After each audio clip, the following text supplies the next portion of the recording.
I didn't bring my binoculars. I've got the 18 power image stabilized Canon binoculars. George Lepp knows every inch of this trail, knows this section of one of Oregon's most visited state parks, and probably knows this particular vantage point as well as anybody in the world. This is a 100 to 500 zoom lens, and I put a 2x on that, so that makes it a 200 to 1,000. It's the nest that brings him back year after year, a nest two bald eagles started building in 2010. The first time I came here, I didn't even have a camera with me. A friend of mine brought me here to show it to me. And then the next year I came and I started to photograph it. And he has barely stopped since.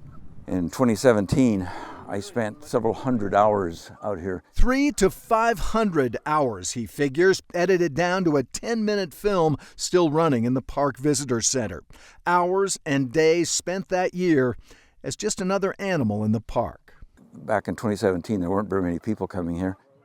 You would see deer walking around down below there and everything. Marmots would come up next to you. There would be all kinds of different birds would show up. And I mean, when you're here that many days and you watch a merganser family down on the river and that kind of stuff, it was wonderful to spend a long period of time and see day after day how things changed here. That was the best thing of all about this. In the decade he's been shooting here, we're actually looking at the equivalent of about a 30 power spotting scope.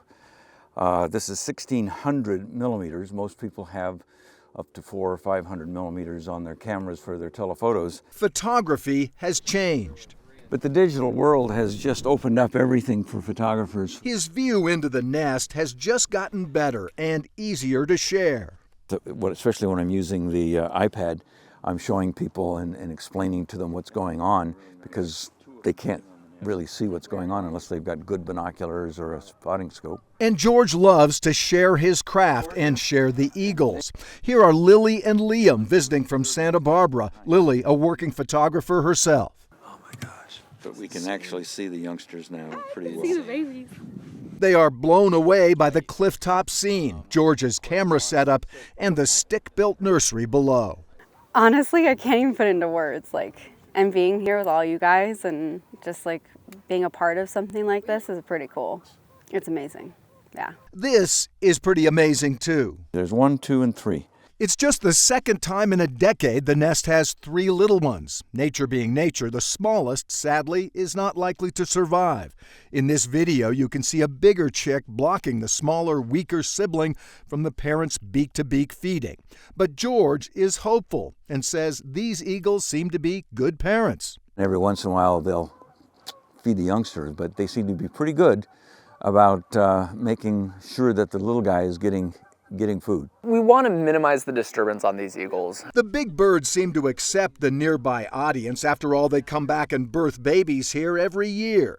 But park manager Matt Davey doesn't want the humans to disrupt this domestic scene. Like the canyon trail, which passes below the nest currently right now, we reduce group size to 4 or less and request that noise be kept to a minimum. And we close off the campsites along the rim here. On the rim, he says, try to limit your movement and visibility. Keep your voice down. And most importantly, no dogs, absolutely no dogs out on the rim. That can really stress these birds out. For George, every visit, every still shot, every piece of soaring video is a pleasure. It is his profession, of course, but after all these years, perhaps it's gotten just a little personal. You got to feel like they're kind of your birds kind of thing. His birds are birds. Just behave like an adult if you drop by to see the babies. At Smith Rock State Park, I'm Schauffler, Central Oregon Daily News.